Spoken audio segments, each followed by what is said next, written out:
السلام عليكم ورحمة الله وبركاته. الحمد لله رب العالمين والصلاة والسلام على رسوله الأمين وعلى آله وصحبه أجمعين أما بعد. শ্ৰোতা মণ্ডলী, আজিৰ এই পৰ্বত আমি আলোচনা কৰিম ৰজব মাহ সম্পৰ্কে কিছুমান সতৰ্কবাণী। আল্লাহ তাআলাই কৈছে, "ওয়াৰাব্বুকা ইয়াখলুকু মা ইয়াশা ওয়া ইয়াখতাৰ", অৰ্থাৎ আপোনাৰ প্ৰতিপালক যিটো ইচ্ছা কৰে সেইটোৱে সৃষ্টি কৰে আৰু পছন্দ কৰে। সূৰা কাছাছ আয়াত নম্বৰ 68।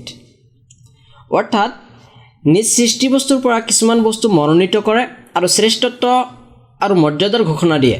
যেনে তেওঁ মনোনীত কৰিছে কিছুমান দিন আৰু কিছুমান মাহ, আৰু এইবোৰক সন্মান, শ্ৰেষ্ঠত্ব আৰু মৰ্যাদা প্ৰদান কৰিছে আন আন দিন আৰু মাহৰ ওপৰত। যেনে আল্লাহ তাআলাই কৈছে, ইন্না ইদ্দাতাশ শুহুৰি ইনদাল্লাহি 12 শাহৰান ফি কিতাবিল্লাহি ইয়াওমা খালাকাস সামাওয়াতি ওয়াল আৰদ মিনহা আৰবাআতুন হুৰুম যালিকা আদ-দীনুল কাইয়্যিম ফালা তাযলিমু ফীহিন্না আনফুসাকুম। অৰ্থাৎ নিঃসন্দেহে আল্লাহৰ ওচৰত মাহসমূহৰ সংখ্যা হৈছে আল্লাহৰ বিধানত 12টা মাহ। এই নিয়ম নিৰ্ধাৰিত হৈছে আকাশ আৰু পৃথিৱী সৃষ্টিৰ আদিৰে পৰা। তাৰে 4টা হৈছে পবিত্ৰ। এইটোৱে হৈছে সুপ্ৰতিষ্ঠিত বিধান। এতেকে ইয়াৰ মাজত তোমালোকে অন্যায় অত্যাচাৰত লিপ্ত হৈ নিজৰ প্ৰতি অন্যায় নকৰিবা। সূৰা তওবা আয়াত নম্বৰ 36। হাদিছত সেই 4টা মাহৰ নাম উল্লেখ কৰা হৈছে।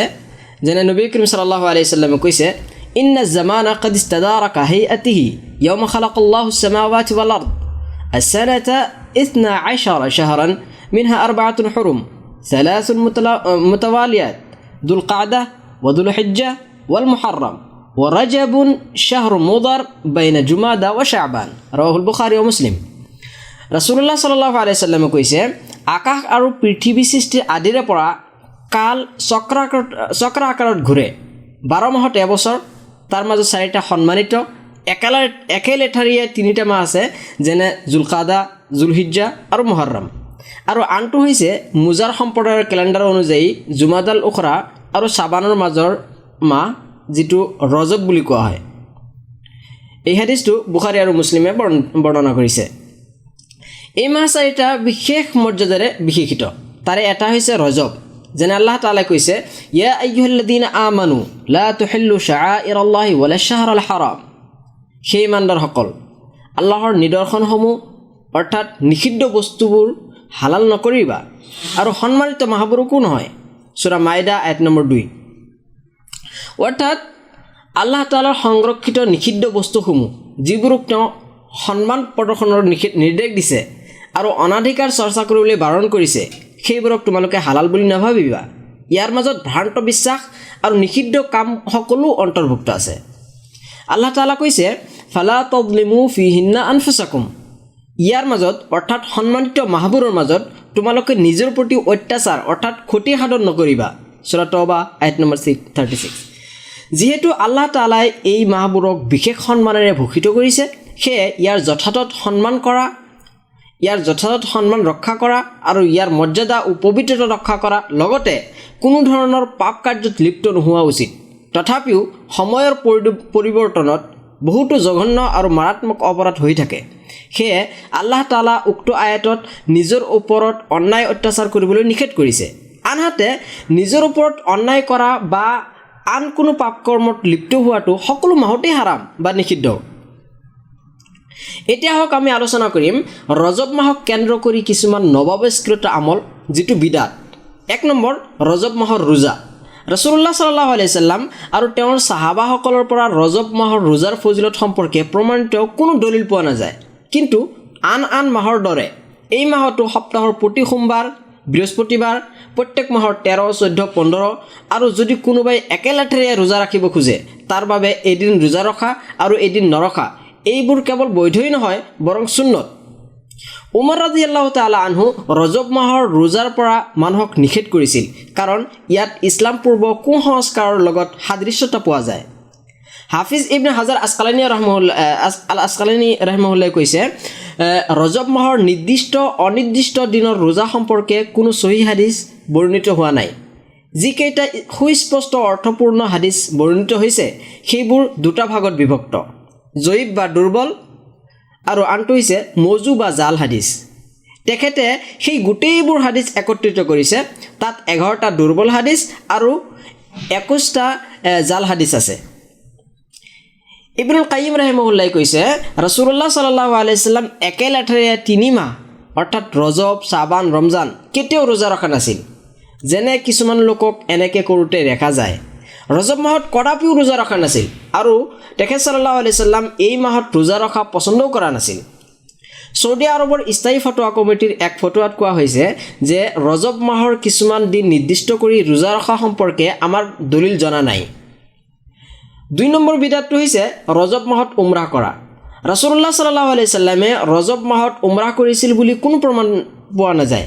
সেয়ে এই মাহত নিৰ্দিষ্টভাৱে উমৰাহ কৰা অথবা এইটো বিশ্বাস কৰা যে এই মাহত উমৰাহ কৰাৰ বিশেষ ফজিলত আছে, তেন্তে এইটো বিদাত বুলি গণ্য হ'ব। শ্বেখ মুহাম্মদ ইব্ৰাহিম ৰাহিমাহুল্লাহ তেওঁৰ ফটোৱাত কৈছে ৰজব মাহক জিয়াৰত আদিৰ দৰে আমলৰ দ্বাৰা নিৰ্দিষ্ট কৰাৰ ক্ষেত্ৰত কোনো মৌলিক ভিত্তি নাই।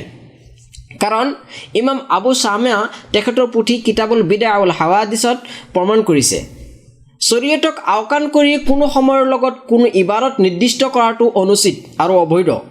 কাৰণ শৰীয়তৰ ফালৰ পৰা বিশেষ অথবা সাধাৰণ আমলৰ বাবে কোনো সময়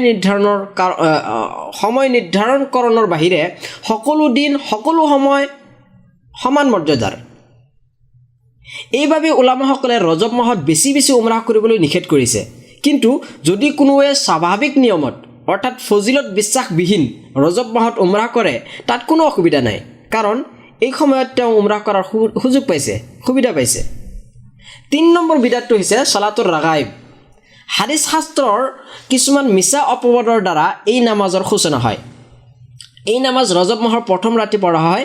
এই বিষয়ে ইমাম নৱাৱীয়ে কৈছে এইটো নিন্দনীয়, ঘৃণিত, জঘন্যতম বিদাত, যিটো কিছুমান অপৰাধ আৰু নিষিদ্ধ কৰ্মৰ সমন্বয়ত ৰচিত। গতিকে ইয়াক পৰিত্যাগ কৰা, ইয়াৰ পৰা বিৰত থকা আৰু ইয়াৰ সম্পাদনকাৰীক নিষেধ কৰা অনিবাৰ্য। শ্বাইখুল ইছলাম ইমাম ইবনে তাইমিয়া ৰাহিমাহুল্লাহ কৈছে মালিক, শাফি, আবু হানিফা, চৌৰি, লাইছ প্ৰমুখ ইমামসকলৰ মতে ছালাতুৰ ৰাগাইব বিদাত। হাদিছ বিশাৰদসকলৰ দৃষ্টিত এই বিষয়ে বৰ্ণিত হোৱা সকলো হাদিছ জাল। 4 নম্বৰ বিদাতটো হৈছে ৰজব মাহৰ 27 তাৰিখৰ ৰাতি লাইলাতুল মিৰাজ ধাৰণা কৰি সভা বা বৈঠক আয়োজন কৰা বিদাত। মিৰাজৰ ৰাতি অথবা মিৰাজৰ মাহ নিৰ্ধাৰণৰ ক্ষেত্ৰত কোনো সঠিক প্ৰমাণ পোৱা নাযায়।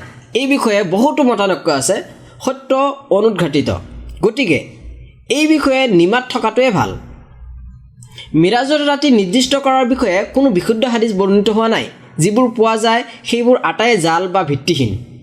চাওক আল বিদায়া ৱা নিহায়া 2 নম্বৰ খণ্ড 107 পৃষ্ঠা। এতেকে এই ৰাতি অতিৰিক্ত ইবাদত ধাৰ্য কৰা, যেনে ৰাতি জাগৰণ কৰা, দিনত ৰোজা ৰখা অথবা ঈৰ্ষা উল্লাস প্ৰকাশ কৰা, নাৰী পুৰুষ অবৈধ মেল কৰা, গান বাদ্যসহ মেহফিলৰ আয়োজন কৰা, যিটো শৰীয়ত কৰ্তৃক স্বীকৃত ঈদতো হাৰাম, সেয়ে ইয়াত কোৱাৰ প্ৰয়োজনেই নাই। যিহেতু মিৰাজৰ সঠিক ৰাতিৰ নিৰ্ধাৰণ ঐতিহাসিকভাৱেও সুনিৰ্দিষ্ট নহয়, গতিকে যদি কোনোবাই প্ৰমাণিত বুলি ভাবে তথাপিও তাত মেহফিল আদিৰ আয়োজন কৰাৰ কোনো অৱকাশ নাই। কাৰণ ৰাসূলুল্লাহ সাল্লাল্লাহু আলাইহি ওয়াসাল্লাম, সাহাবাসকল আৰু আমাৰ সালাফসকলৰ পৰা এই বিষয়ে কোনো দিশ নিৰ্দেশনা পোৱা নাযায়। 5 নম্বৰ বিদাতটো হৈছে ৰজব মাহত গুৰুত্ব সহকাৰে কবৰ জিয়াৰত কৰা। এইটো এক ধৰণৰ বিদাত, কাৰণ কবৰ জিয়াৰত বছৰৰ যিকোনো সময়তে হ'ব পাৰে। 6 নম্বৰ বিদাতটো হৈছে ৰজব মাহত পশু জবে কৰা বা এই জাতীয় কোনো বস্তু উৎসৰ্গ কৰা। অজ্ঞতা যুগত ৰজব মাহক নিৰ্দিষ্ট কৰি এই ধৰণৰ আমল কৰা হৈছিল। ৰাসূলুল্লাহ সাল্লাল্লাহু আলাইহি ওয়াসাল্লামে এইটো নিষেধ কৰিছে।